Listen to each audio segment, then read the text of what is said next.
Bueno, quiero presentar a estos invitados. Está Fabián Calle, que es analista internacional. Vamos a estar hablando del Tratado de Paz y los alcances entre Israel y Hamás con la mediación de Donald Trump. ¿En qué consiste esta primera fase? ¿Cumplible, no cumplible? ¿A qué hay que atender? Está Santiago Siri, Santi Siri, que es especialista en tecnología, porque hoy hubo un anuncio grande de muchos miles de millones de dólares, pero hay que ver cómo es, de qué es, exactamente qué es lo que ocurriría. Está también Alejandro Tulio, que fue titular de la Dirección Nacional Electoral. En estas horas se juega el destino de quién encabeza la boleta, si hay que reimprimir, no hay que reimprimir, si Santilli, si Karen Reichardt. Vamos a ver, lo va a estar definiendo la Cámara, creo que mañana mismo, ¿verdad? Y está Martín Burgos, que es economista. Bienvenido. ¿Cómo andan? Bien. Quiero empezar por el anuncio de hoy. Estamos todos tratando de entender exactamente qué es lo que se anunció. Vamos a plantearlo en términos de fábrica. ¿Qué se va? Hoy lo digo mal a propósito. Esa fábrica que vendría de inteligencia artificial, ¿qué fabricaría? ¿Qué se haría ahí? Lo que se anunció hoy es la firma de una carta de intención entre el gobierno y OpenAI para hacer un data center que va a alojar todo el hardware, todas las computadoras, las placas de última generación que abastecen las respuestas de OpenAI y de todos los servicios de inteligencia artificial que usa esta empresa, que es una de las empresas que más ha crecido en los últimos 10 años, llegando a más de 100 millones de usuarios en 2 meses nada más, por ejemplo, con ChatGPT. Pero ¿cómo es? Hacenos ver, vos sos muy buen narrador, hacenos ver con tus palabras, estamos ahí. ¿Qué son? A propósito voy a decir las cosas toscas, mal y rústicas. Son galpones y galpones donde en vez de pollos, ¿qué hay ahí? Son galpones y galpones donde hay computadoras de última generación que están procesando las respuestas que le hacemos, las preguntas que le hacemos todos los días a estos sistemas de inteligencia artificial. El proyecto Stargate es una iniciativa de los Estados Unidos para traer estos data centers estratégicamente. ¿Pero qué veríamos? ¿Gabinete? Danos más precisión de imagen. Racks de placas de última generación de NVIDIA, esta compañía que está proveyendo de cómputo, de la infraestructura de cómputo a la inteligencia artificial, una atrás de la otra, miles de estas placas computando a alta intensidad, levantando temperatura. Eso, hablemos de lo necesario de la temperatura baja y por eso el sur. ¿Qué tiene que tener? La Patagonia es estratégicamente conveniente para reducir los costos de energía de mantenimiento de este tipo de infraestructura, justamente porque requiere de climas fríos y requiere acceso a fuentes de energía idealmente lo más baratas posibles, como puede ser la energía eólica y los vientos de la Patagonia. Y por otro lado requiere refrigeración. Estos data centers consumen muchísima agua. Esta agua que se consume, si se hace bien la infraestructura, es de ciclo cerrado, por lo cual no es que está todo el tiempo tomando agua de nuestros recursos, sino que se recicla el 100% del agua que se usa para refrigerar los data centers. Y es una inversión muy grande. El tamaño que ocupa esto, por ejemplo, Meta, que es un competidor de OpenAI, anunció que compró el equivalente en tierras a la ciudad de Manhattan para construir una ciudad de data centers de servidores de esta naturaleza. Son hectáreas de placas, una a continuación de la... ¿Eso veríamos? ¿Son ese tipo de escenas, de situaciones? Los desiertos van a convertirse en ciudades donde son ciudades para las máquinas. ¿Puede la producción buscar alguna imagen? Porque digamos, quiero ver esto para empezar a imaginarme cómo sería hectáreas de servidores. De servidores. Claro, ¿viste como las hectáreas de paneles solares que uno ve? Bueno, sería algo en realidad así. Esto sería de... Y las represas, las hidroeléctricas, hay 2 que están en plena construcción. ¿Qué? ¿Y cómo lo vinculás? Y una de las fuentes baratas para proveer energía, y creo que también pesó en la decisión, son las 2 represas que se pararon en su momento, una por fallas técnicas de infraestructura y la otra por falta de presupuesto en el 21-22.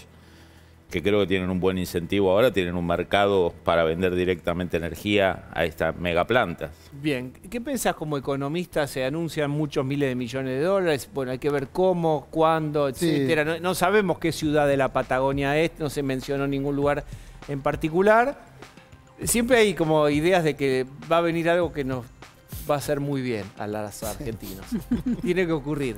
¿Cómo sería? Son anuncios. Por ahora me parece que lo importante va a ser, yo me imagino que todo esto tiene que entrar en el RIGI, entonces a partir de ahí tendremos efectivamente mucho más de qué estamos hablando, qué fierro, cuánto empleo va a generar eso, porque está un poco ahí una pregunta media rara de, bueno, si son máquinas simplemente instaladas en las estepas patagónicas, o si es algo más, si genera algo de tecnología. Decirlo así, ¿qué gana la Argentina con esto? A ver, ¿qué gana la Argentina? Aunque parezca simple la pregunta, ahí está, hay mucho.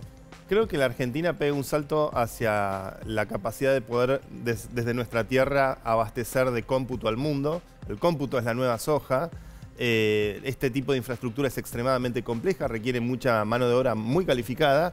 Y seguramente la inteligencia artificial desarrolla nuevas industrias, nuevos mercados, donde el hecho de poder tener algo de esta naturaleza, de este tipo de tecnología en nuestro territorio, me parece que va a generar un montón de oportunidades de inversión y de desarrollo para el país en áreas de altísimo valor agregado, como es la inteligencia artificial. Bueno, también hay que tener en cuenta que además de energía y entorno, se necesita conectividad.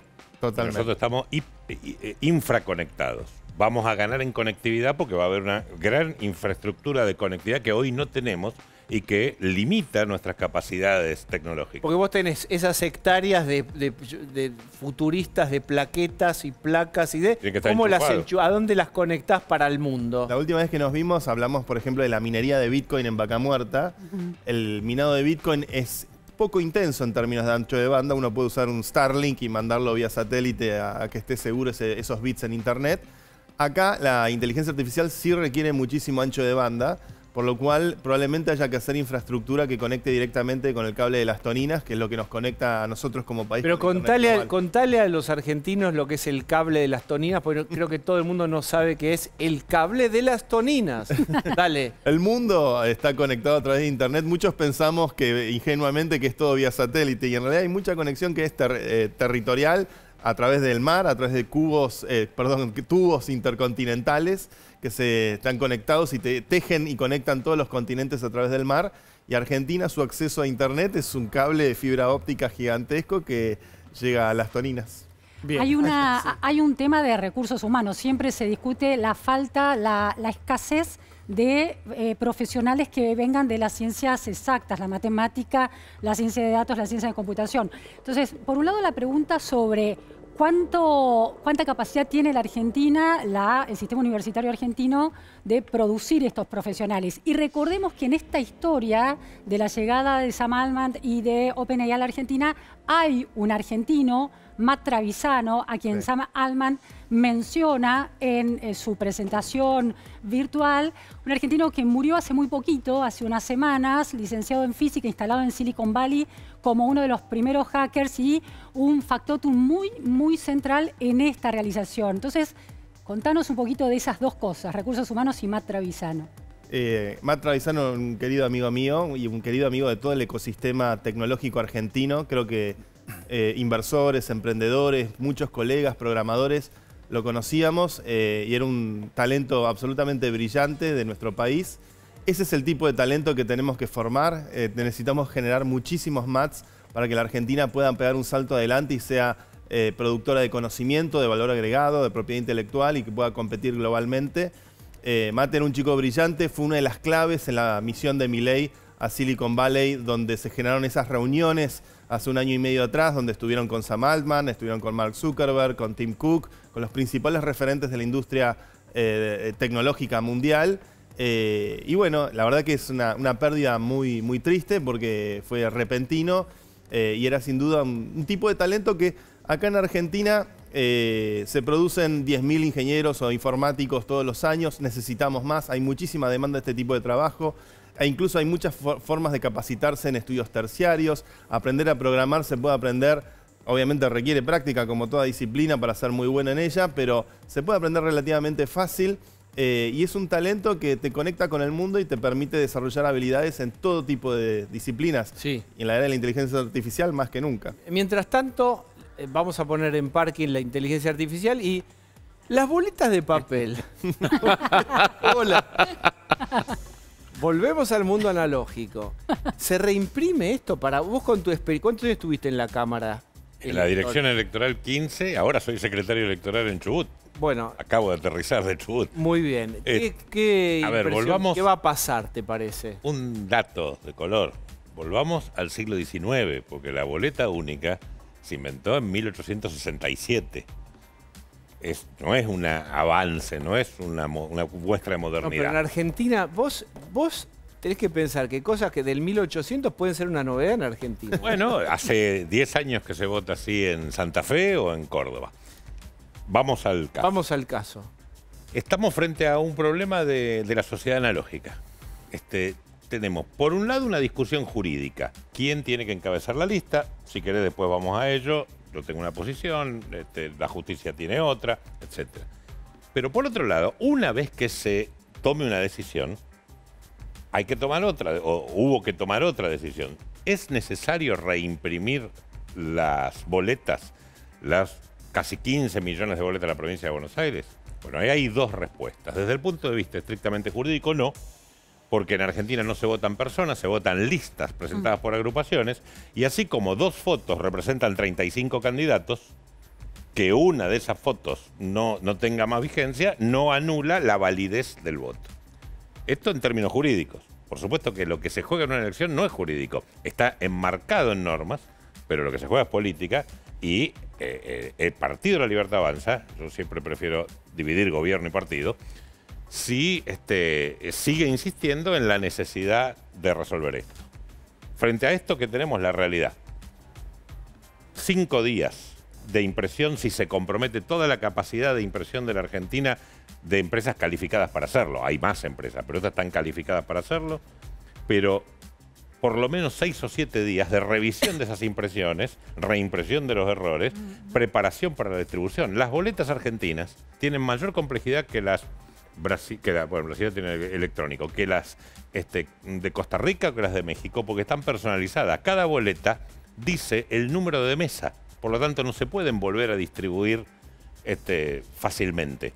Ese tiempo ya no lo tenemos. Bueno, entonces decí, patea al arco. ¿Se reimprime o no? No, ¿Ya es un hecho? es un hecho. Va a decidirlo alguien, pero decida lo que decida, lo va a decidir en base a un informe objetivo que está en el expediente y que dice que el 16 tiene que comenzar la distribución. O sea, vos, Y estamos a vos que 11. estuviste ahí vas a decir que no se va a hacer. Yo hubiera dicho de entrada, yo era el último asesor técnico antes de las decisiones políticas, hubiera dicho de entrada que no. Está clarísimo. No sé si es lo que va a pasar, pero La factibilidad es pero muy claramente es probable que la misma lógica sea la aplicable. Por otro lado, Sí. todavía no está determinado quién encabeza la lista, por lo tanto, si tuvieran esa capacidad de imprimir, de preparar, todavía no estaría en condiciones de decidirse qué se pone en la Vamos a dar imprenta. una vuelta y volvemos a quién podría encabezar. ¿Qué te parecieron los anuncios en términos de cuantitativos de inversiones? Y otro elemento, hoy, yo no sé si es por primera vez, probablemente no, pero no es tan habitual. Milei ya habló de una reforma laboral y habló de las pymes, para Sí. que las pymes puedan tomar empleados, para que se dinamice la actividad. Sí, no suele hablar mucho de las pymes. No. Creo que la última vez que lo habló fue el 14 de febrero de este año, en el tuit famoso, digamos, de Libra. Me parece que es interesante y yo creo que ha tomado nota de lo que estuvo pasando en todo este tiempo, lo que comentaban ustedes al principio, ¿no? Como que tiene que bajar un poco en la micro el derrame de una supuesta macro buena a una micro que está mal y que entonces no rinda en términos de votos, se está viendo y se están dando cuenta que no funciona. Yo creo que también hay algunos matices ahí. Me parece que el tema no es una macro y una micro, sino que me parece que le estuvieron hasta ahora poniendo todas las pilas sobre las cuestiones financieras, suponiendo que eso iba a derramar en soluciones en la parte productiva y en la parte social.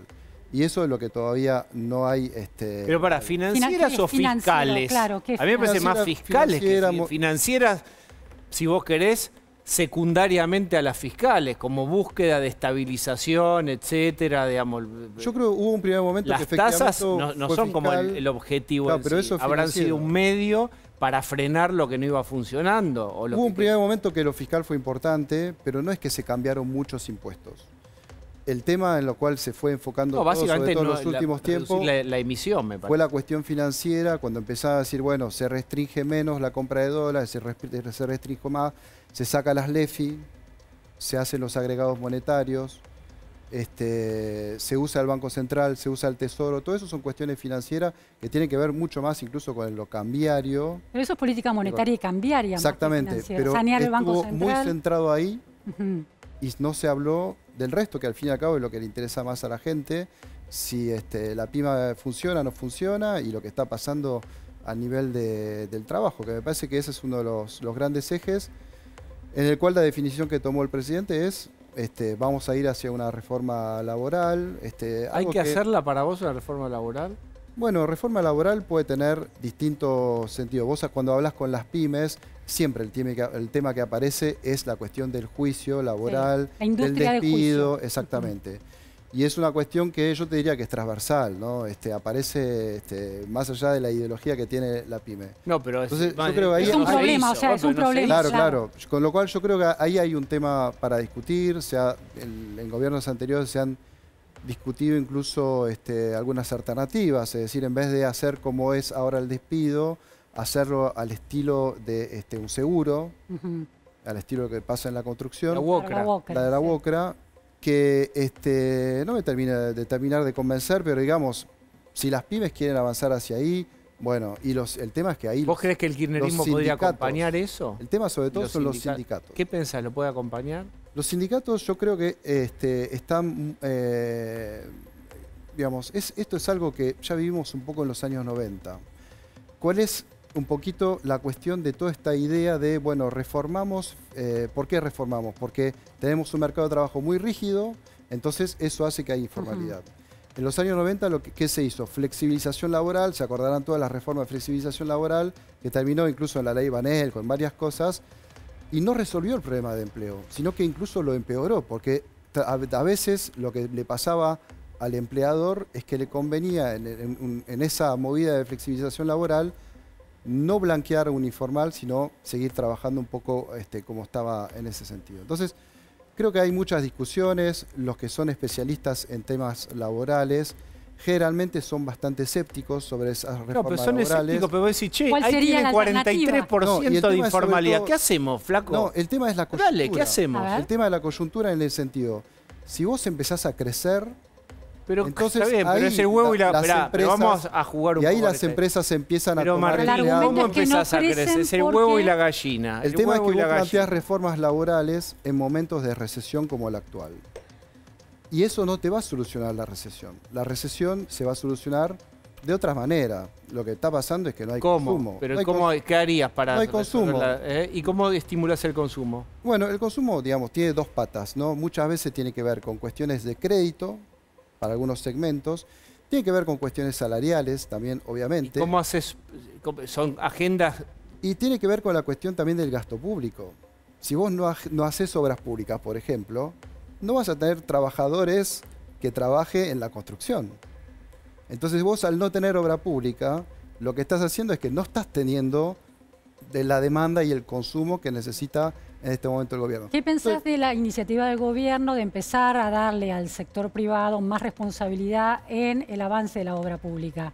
No, a mí me parece bien. Lo que pasa es que, por ejemplo, recientemente, en la semana, fue noticia que un tramo de una ruta se empezó a... O sea, hubo una licitación, sí, y junto a la licitación apareció un financiamiento público.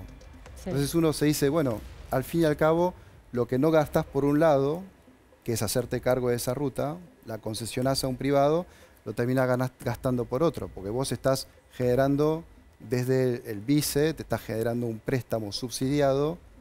¿Quién te gustaría vos como economista, como ministro de Economía? Es medio raro, ¿no? ¿Quién te gustó, y quiero ir por Fabián Calle, ¿Cuál es un ministro de Economía que te gustó o que no fue tan malo de No los sé si últimos son 15 años? A ver, es difícil porque los últimos 15 años en la Argentina no fueron fáciles. Digamos, yo sé que uno de los que, sobre todo en la época del 2020, uno de los que más difícil la tuvo para llevar es Martín Guzmán. ¿Te gustaba Martín Guzmán? Yo creo que tuvo un partido complicado en ese año 2020. Estoy hablando de la pandemia, de todo eso. Muchas empresas le siguen reconociendo lo que se hizo en su momento. El kirchnerismo lo mató, lo Está bien, disecó. yo te digo, Sí, sí. si tengo que pensar a alguien, es eso. Y además Bien. pensar la deuda que venía del FMI, no solo el FMI, había las tres deudas, las famosas, los bonistas, el FMI y también las deudas del sector privado. Un montón de Y la del cosas sector que se público. pudo dentro de todo sortear, y yo creo que de los últimos 5 años, para no ir más allá, más atrás, creo que eso fue bastante rescatable. Bien. Yo creo que después en la segunda parte, 2021-2022, ahí se le fue la inflación y efectivamente ya es otro cantar. Vuelvo a vos en un ratito. ¿Qué idea tenés sobre este acuerdo de paz, Fabián?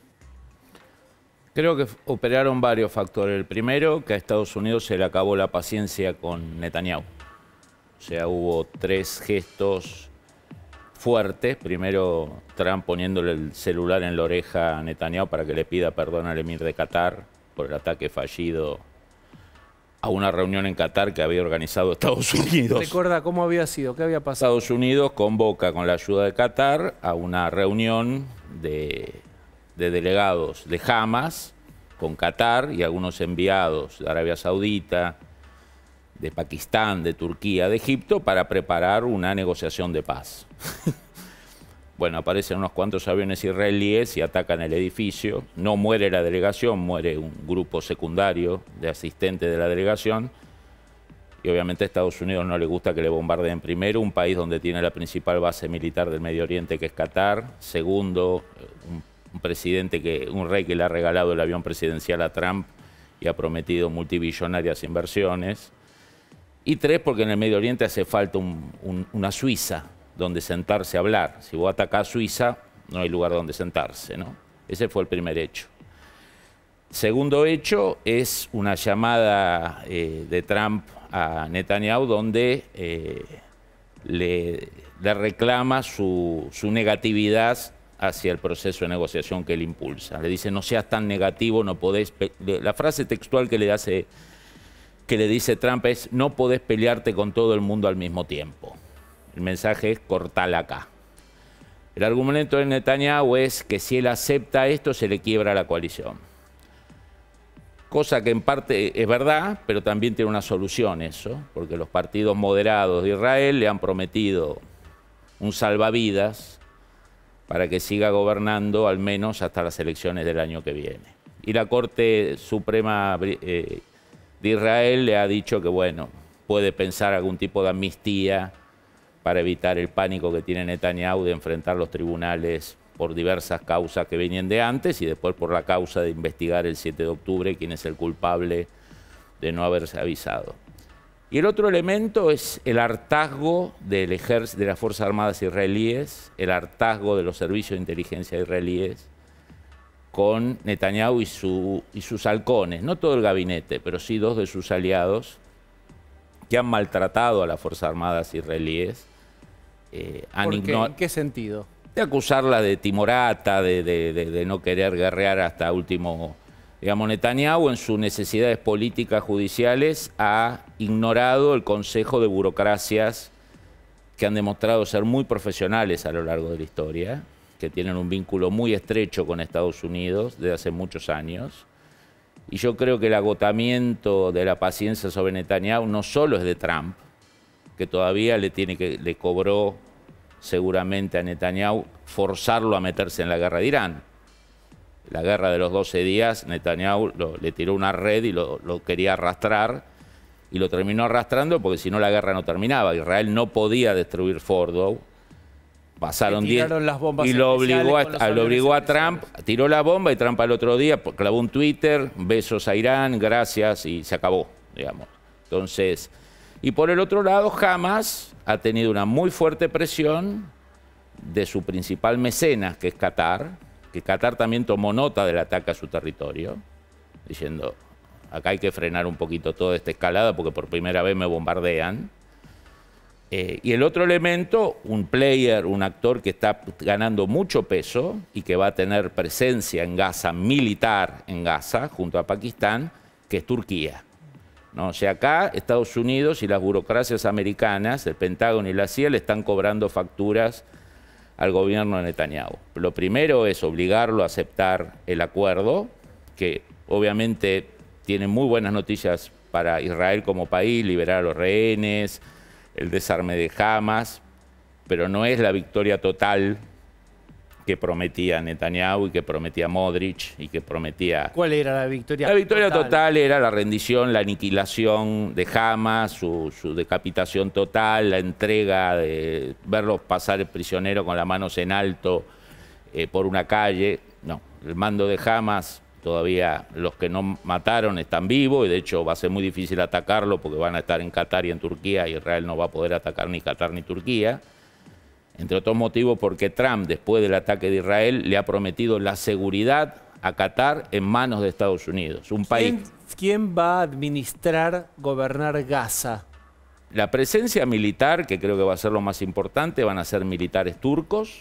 O sea, vos sos israelí, tenés ahora a Turquía en Siria, Siria desestructurada, parte de Siria es controlada por Erdogan y por Turquía. Turquía, estamos hablando de un ejército de 900.000 hombres con los mejores armamentos de la OTAN y miembro de la OTAN. Si vos atacás a Turquía, estás atacando a la OTAN. Eso es un punto importante. Y ahora lo vas a tener a los turcos no solo en Siria, sino que lo vas a tener también en Gaza. Más los pakistaníes. Y los pakistaníes hace poco firmaron un acuerdo con Arabia Saudita de cooperación militar. O sea, el que ataca a Arabia Saudita, ataca a Pakistán. Con el agregado que Pakistán tiene poder nuclear. ¿No? Entonces ahí hay un escenario... ¿Quién va a gobernar Gaza?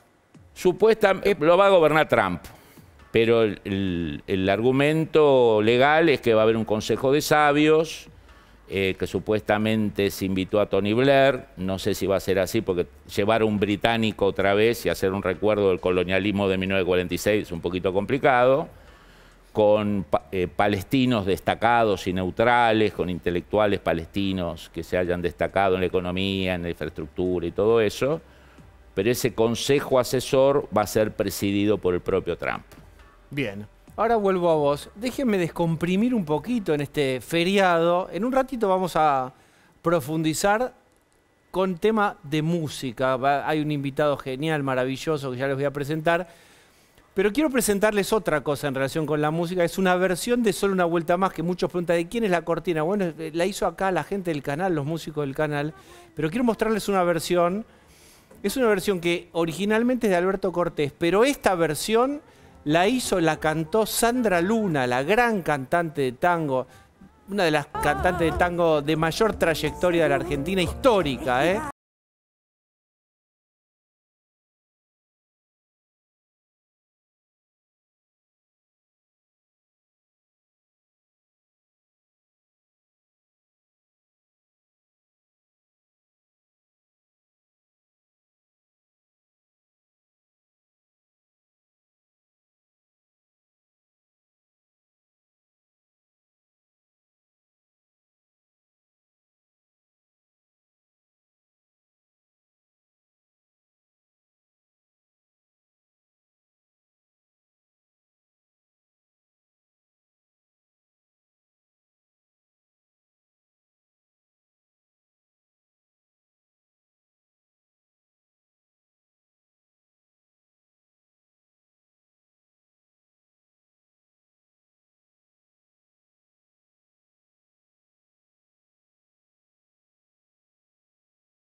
Tu saber y entender, la boleta en Provincia de Buenos Aires de La Libertad Avanza.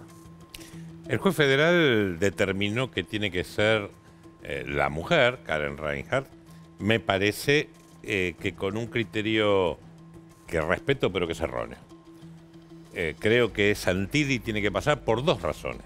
Primero, porque modificar un nombre propio no altera el orden. Había un orden original, varón, mujer, y eso es lo que la ley exige, paridad y alternancia. Eso no se modifica por los nombres propios. Por lo tanto, no hay un derecho a la primacía, hay un derecho a no tener menos.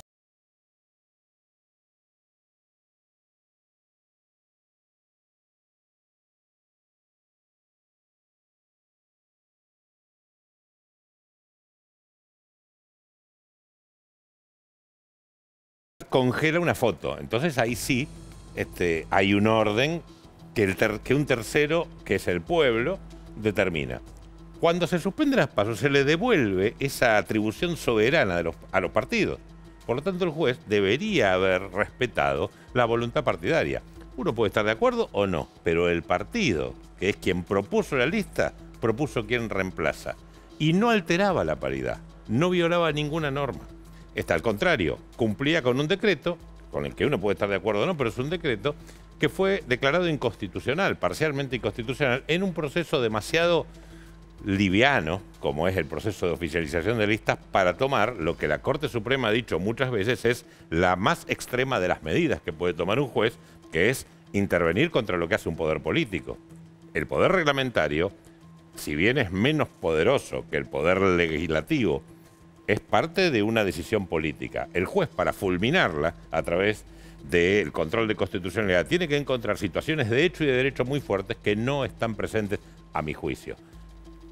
Reconozco a Ramos Padilla, creo que es un gran juez, le tengo afecto, en esto no comparto su criterio. O sea, para vos debería ir Santilli. Yo creo que la Corte va a hacer lo que hizo en el caso de Tierra del Fuego, que es volver a poner orden y poner a Santilli, la Cámara, perdón. Vamos a ver, tampoco hay unanimidad, siempre hay, en derecho, por suerte, nunca está dicho de antemano cómo va a ser el resultado, pero yo creo que he participado muy fuertemente, tanto en la legislación como en la reglamentación de todas las normas electorales, y lo razonable es que prime la voluntad partidaria porque no viola el derecho que surge de la ley de paridad. Bien. Santi, la elección de Argentina, de esta inversión en inteligencia artificial y la producción de la inteligencia artificial, ¿es política? ¿Es por climatopolítica, por el tema de la temperatura baja y enfriar los equipos? ¿Qué otro elemento está en la toma de decisiones? ¿Y en qué otros países se montaron este tipo de emprendimiento? No es un emprendimiento, ¿cómo se llama técnicamente? Son Una inversión de infraestructura. Infraestructura. Indudablemente es una decisión de corte geopolítico. OpenAI ha hecho estas inversiones en Noruega, en Emiratos Árabes Unidos y ahora en la Argentina. Creo que una de las razones que contribuye a un contexto favorable para nuestro país, además de la cuestión climática que no es menor, es el hecho de que es el único país de los grandes de Latinoamérica en este momento que está alineado o que tiene mucha cercanía con el gobierno de los Estados Unidos. Estados Unidos está en una carrera de guerra fría con China por la supremacía de la inteligencia artificial y lo que algunos vaticinan como el surgimiento de la inteligencia artificial general, que es como la siguiente generación de este tipo de sistemas más consistentes y capaces de elaborar nueva ciencia y de llevar mayor progreso a la civilización. Estados Unidos a principios de este año anunció 500.000 millones de dólares a disposición para este programa, el programa Stargate, que es la construcción de este tipo de data centers. Argentina está absorbiendo el 5% de este capital y sin duda será algo muy relevante en términos de desarrollo de geopolítica, porque la inteligencia artificial, imaginemos que impacta en decisiones militares, impacta en decisiones comerciales, impacta en decisiones extremadamente sensibles. Y estos reservorios de inteligencia, estos reservorios de cómputo son de un carácter muy estratégico para la sociedad que viene. Bien. Ahora, Santi, hay grieta en el mundo de la inteligencia artificial también. Siempre hay. Varias grietas. Uno discute si el destino de la inteligencia artificial es un desarrollo de este modelo que es tan energía dependiente, y la opción sería una inteligencia artificial de alguna manera más inteligente que no demande tantos niveles de energía. Acaba de tuitear Elon Musk hace un ratito y dice: OpenAI is built on a lie, está construido sobre una mentira. ¿Nos sintetizás un poco las voces que hay en juego? Elon Musk tiene una pelea personal con Sam Altman. Recordemos que OpenAI arranca como una fundación sin fin de lucro para hacer que la inteligencia artificial estuviera en manos de toda la humanidad y fuera una tecnología abierta y de libre disposición. Lo que ocurrió es que OpenAI se dio cuenta con el tiempo que estos modelos, los Transformers, los modelos grandes de lenguaje como ChatGPT, requieren demasiada inversión. No alcanza todo el dinero altruista del mundo para financiar la infraestructura necesaria para desarrollar estas inteligencias artificiales, por lo cual construyeron una compañía for profit, una compañía que busca inversores, capital privado y que tiene accionistas. Elon Musk se siente estafado por Sam Altman. Esa es un poco la novela del drama tecnológico en este momento. O sea, es red futurista y tecnológico, es pasiones humanas. Es pasiones humanas. Egos. Pasiones humanas, egos. Elon Musk tiene sus propias inversiones, tiene xAI que desarrollan Grok, que seguramente la pueden ver en X y interactuar con ella, y es bastante interesante también. Y OpenAI, bueno, es la líder del mercado con ChatGPT. Es una carrera muy, muy agresiva la que hay en relación a esto. Y sí, hay internas. En el mundo de la inteligencia artificial se habla de aceleracionistas y de doomers. Bien. Fabián, te pregunto por último, ¿qué valor estratégico le das a este anuncio en principio? Absoluto. Estados Unidos quiere tecnologías sensibles lejos de China, por el campo de batalla moderado, mediano o alto va a ser en Asia. Se combina el clima y además el tema Patagonia. Estados Unidos se entendió después de un largo sueño unipolar que no miró con atención el hemisferio, que los chinos pusieron 2 represas, no la terminaron, pero las presionaron fuertemente para tenerlas, que ahora paradójicamente a lo mejor se van a usar para abastecer la inteligencia artificial americana, argentina. Un observatorio de uso dual militar, la primera base militar extranjera en 200 años de historia, la instala China en Neuquén. Pasos estratégicos del sur, Atlántico Sur, Antártida. No es casualmente la elección, no es solo frío, como dice él, que es necesario, sino también es geopolítica. Bien, ¿me acompañan? Voy a ir a charlar con Darío Halfin, gran músico, que tiene algo que ha inventado. ¿Qué haces? ¿Cómo estás, Diego? Que se llama así, Canciones por Dentro. Yo lo vengo siguiendo en Instagram hace mucho tiempo y disfrutando, que es como la arquitectura emocional de las canciones. ¿Sí? Digamos, Darío tiene el talento de, además de ser un gran pianista y un gran músico y una oreja increíble, te va como contando cómo se arman las canciones y los acordes y... Describite vos, dale. Bueno, yo me describo, soy un apasionado de la música, un creador de música sobre todo, que empecé muy chico a tocar el piano, a estudiar. Estudié toda mi vida, soy licenciado en composición, dirigí una carrera universitaria de música. Soy director de creación musical de la academia que fundó Cris Morena, Otro Mundo. Hago muchas cosas relacionadas con la docencia. Hice muchos discos de los que participaron grandes artistas como Fito Páez, como Kevin Johansen, como Juliana Gatas.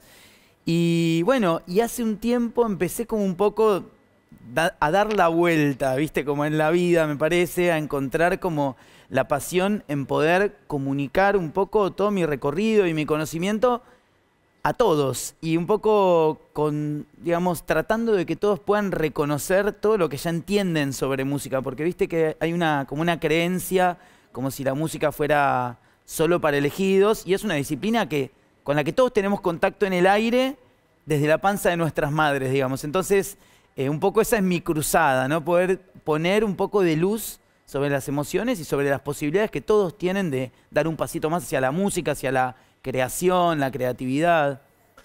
Mostrarnos qué es lo que haces. A mí yo lo disfruto enormemente y voy viendo, a ver si ya subiste algo nuevo a tu Instagram. Mostranos. Lo que hago es tratar, por ejemplo, de relacionar algo que los músicos llamaríamos, por ejemplo, técnicamente la tonalidad. ¿Está sonando esto? Lo hago cuando suena lo hago mejor que cuando no suena. Ahí está, ahí lo puedo hacer mucho mejor. Porque hay una cosa que vos decís es, ¿por qué tal canción es una joya? Es una obra maestra, excelente. Sí, porque lo hago. Por ejemplo, como hago en el show Canciones por Dentro, que ahora voy a hacer la edición de Charly García por su cumpleaños. Entonces, por ejemplo, tenés la canción de Mí, que tiene un toque como si fuera de música clásica, ¿viste? Inclusive con unos guiños al barroco, con esos trinos tipo barroco. Después de repente Charlie, que es como un genio rompiendo, que tiene este don de destruir lo que está construyendo. O sea, hace todo lo contrario de lo que uno le diría a un compositor que haga, porque viene con eso y de golpe hace... Que estos son acordes más propios como del rock progresivo, tal vez de Genesis, de Yes. Empieza una especie de balada pop. Cuando estés mal, cuando estés solo. ¿Y qué hace? Un riff rockero, como de otro planeta, de otro linaje, de otra tradición.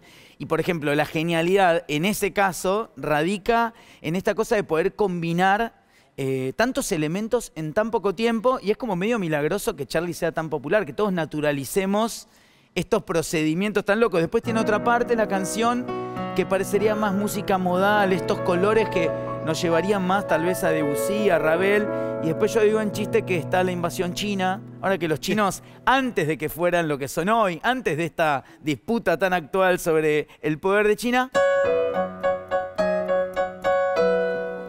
Es cierto. ¿No? Nunca lo había notado, me parece. Bueno, es permanente esos chinitos en la obra de Charlie. Vas a encontrar... ¿Viste la canción, por ejemplo, La Ruta del Tentempié? También tiene estas cosas. Entonces, bueno, cada artista tiene un poco, para mí, su mazo de cartas, y la genialidad radica en muchos lugares. ¿Qué sé yo?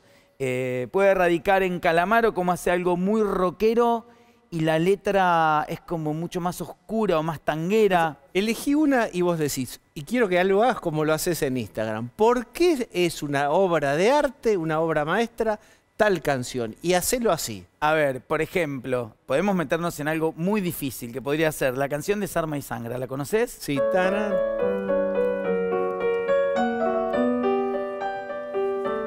Bueno, acá tenemos ya un elemento muy original, ¿no? Y muy también, como hace Charlie en sus introducciones, de la música clásica, que también lo hace una obra maestra. Hay una tradición, para mí, tomada de Alfredo Lepera, ¿no? El letrista de Gardel, que también, viste, hay muchas tradiciones que tomaron los compositores de lo que llamamos el rock nacional, del tango y del folclore, de estas duplas, que es que Lepera, viste, decía, yo adivino el parpadeo de las luces que a lo lejos va marcando mi retorno. Son las mismas que alumbraron con sus pálidos reflejos hondas horas de dolor.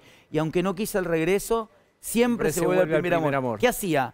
Un hechizo de metáforas muy difíciles de construir sobre volver, que es algo muy complejo, y bajaba una sentencia que un poco rompe ese hechizo, pero te queda anclado como siempre se vuelve al primer amor, como esas frases que quedaron inclusive en el acervo popular, como 20 años no es nada. Eso. Entonces, fíjate cómo Charlie, para mí, toma esa inspiración diciendo... Tu tiempo es un vidrio, tu amor un faquir, mi cuerpo una aguja, tu mente un tapiz. Si las sanguijuelas no pueden herirte, no existe una escuela que enseñe a vivir. Bueno, y esta parte instrumental, que es otra genialidad para volver al comienzo. Bueno, ni que hablar que esta canción, hay algunas que demandarían un programa entero para mostrar por qué es una obra maestra, pero fíjate, por ejemplo, esta conexión de estas metáforas que terminan con no existe una escuela que enseña a vivir. Bueno, eso, por ejemplo, hace de una canción una obra maestra. Bueno, y vos vas contando, incluso haces shows, y la gente va y canta, y participan todos, y los haces cantar. ¿Cómo es eso? Y eso es que, digamos, trato de hacer algo muy interactivo, como si ahora te empezara a preguntar a vos, Hacelo ¿viste? ahora un poco. porque todos cantan. Todos cantan, que canten acá, pero sí. Por ejemplo, la idea es, por ejemplo, preguntarles, ¿no? Cuando digo ponele, explico un poco qué es las letras que van por la narrativa y las letras que van por la lírica. Entonces, ¿cuáles son las canciones que para vos cuentan una historia? ¿Cuáles son las canciones fundacionales del rock nacional que cuentan una historia? Porque el rock nacional tiene mucho de esto de contar el cuento. Entonces la gente dice, el oso, presente, no sé cuáles son para ustedes, para estos que decís que cantan. Bueno, todas. Todas. Luciana sabe un montón. Todas. Mirá, bueno, entonces tenemos ese linaje, como esa tradición de yo vivía en el bosque muy contento. Ahí está Morris. Caminaba sin cesar. Las mañanas mías y las tardes eran mías. Por las noches me tiraba a descansar. Pero tenemos también, por ejemplo, todo concluye al fin, nada puede escapar. Todo tiene un final, todo termina. Y siempre insisto en que si no existe una canción, no puede existir la siguiente, ¿viste? La música es como un río, la canción es como un río del que se van desprendiendo cosas. Y como en ese territorio narrativo, después de ahí puede llegar a salgo a caminar sin rumbo un día cualquiera, o a tantos relatos, o a hubo un tiempo en que fui hermosa. Muchas canciones que cuentan historias y también canciones, por ejemplo, que abrieron la lírica a las metáforas, las imágenes, como viento, dile a la lluvia, con su efecto característico, que quiero volar y volar. Hace más de una semana que estoy en mi nido sin poder volar. Y es hermoso como esto abren puertas las canciones, siguen abriendo, ¿no? Se van conectando las tradiciones. Y con Charly, por ejemplo, que ahora se viene el Canciones por Dentro de Charly por su cumpleaños, una de las cosas que yo un poco investigué es que viste que Charly tiene la cosa de que tiene un lenguaje que de repente va a lugares recónditos, ¿no? Por eso es llamativo que sea tan natural y tan popular, porque vos tenés, siendo de la Cama Living, que hace...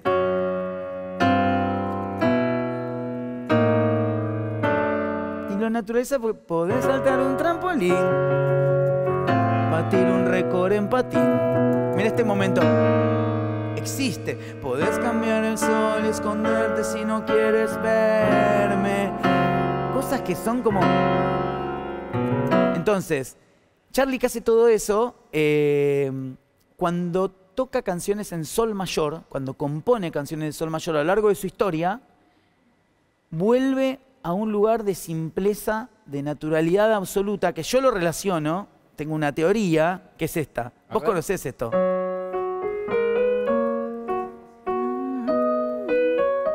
La formación clásica que tuvo Charly. La formación de todos los pianistas que cuando empezamos, claro, empezamos y tocamos este minué en sol mayor de Bach.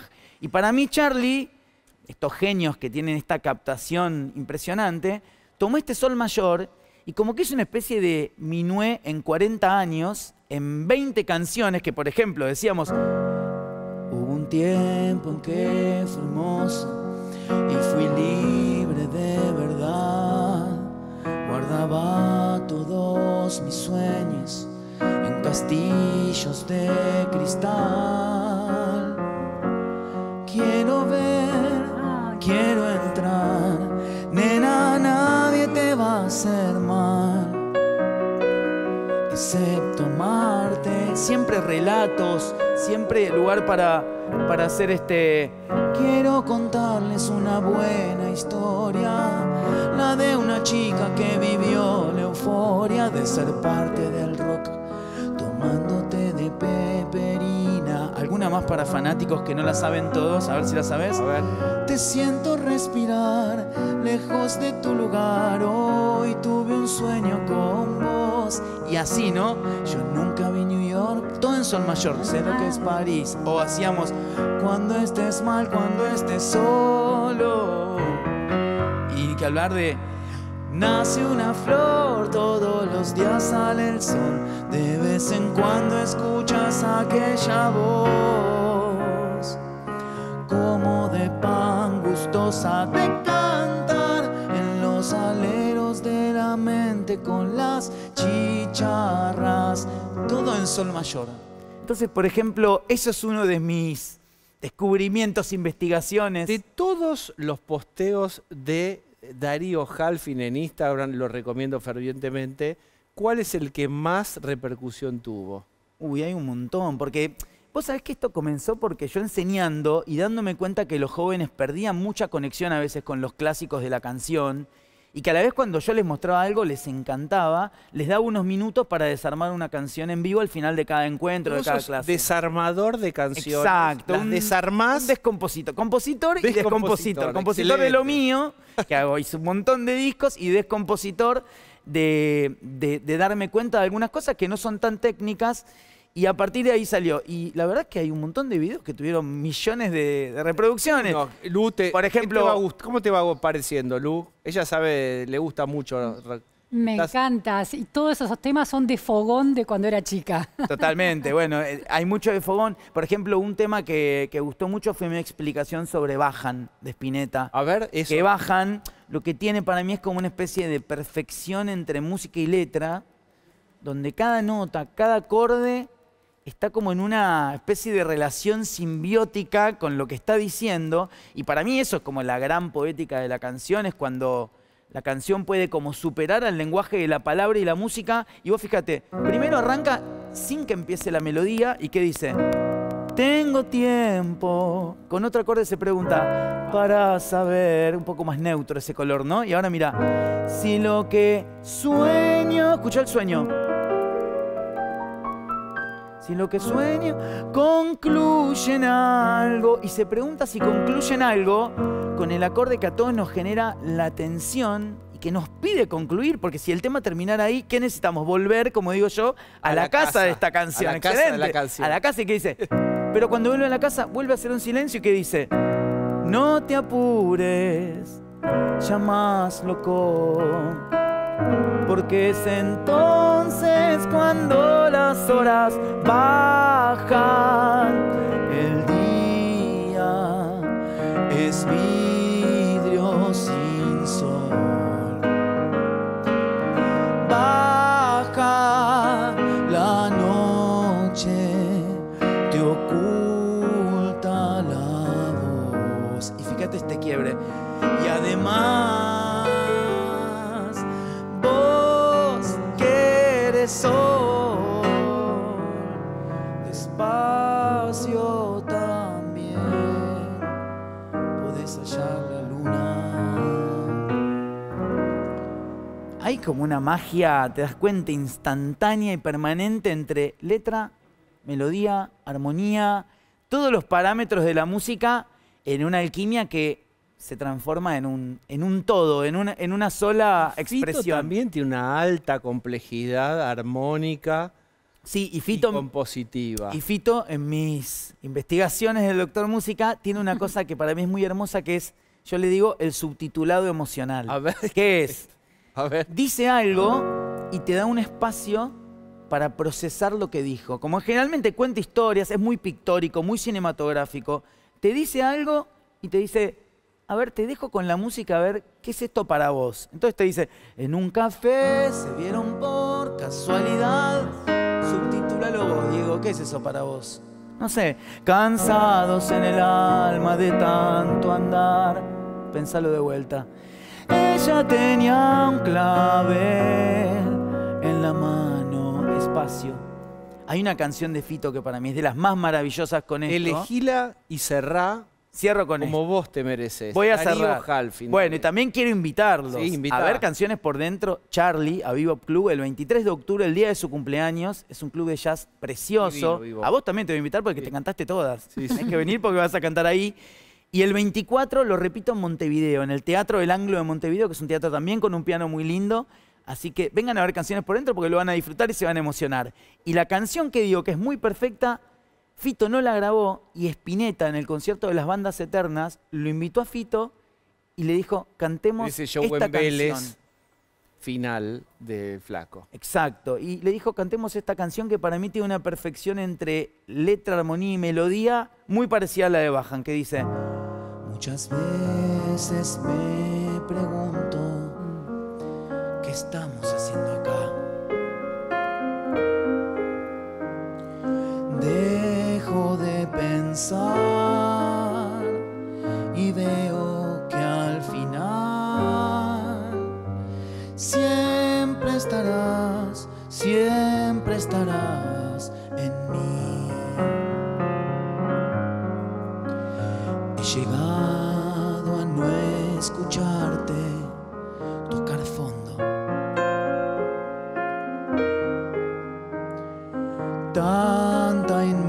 felicidad, perdidos de verdad aquí. Y es que siempre estarás en mí. Qué gusto que hayas estado hoy, Darío. Bueno, para mí también, Diego. Hacía mucho que me gustaría estar acá porque lo veo mucho, así que es un placer estar. Nos dan un bonus track. Nada Elegí más. otra. Tenemos una para que Anselmi, que es terrible, nos dé 2 minutos más. ¿Vos decís como que Sí, me lo gané? Sí. Bueno, qué Ahí bueno. los tiene. Qué bueno. Bueno, Charlie, porque Dale. se vienen los shows de Charlie. Fuerte. Un poquito de rock para irnos acá. El quebrando que está en esta casa y que después se va a ir a esta otra. Y nosotros como si nada, ¿viste? Terminamos acá y el tema empieza acá. ¿Por qué no vienes hasta mí? ¿Por qué no puedo amarte? ¿Por qué no vienes hasta mí? ¿Por qué no cambias como el sol? ¿Por qué eres tan distante? ¿Por qué no cambias como el sol? Me siento solo y confundido a la vez. Los analistas no podrán entender. Ya no sé bien qué decir, ya no sé más qué hacer. Todo el mundo loco y yo sin poderte ver. Pero si insisto, yo sé muy bien que conseguiré. Pero si insisto, yo sé muy bien que conseguiré. Seguiré. ¡Bravo! Espectacular. Muchas gracias. Gracias. Un placer.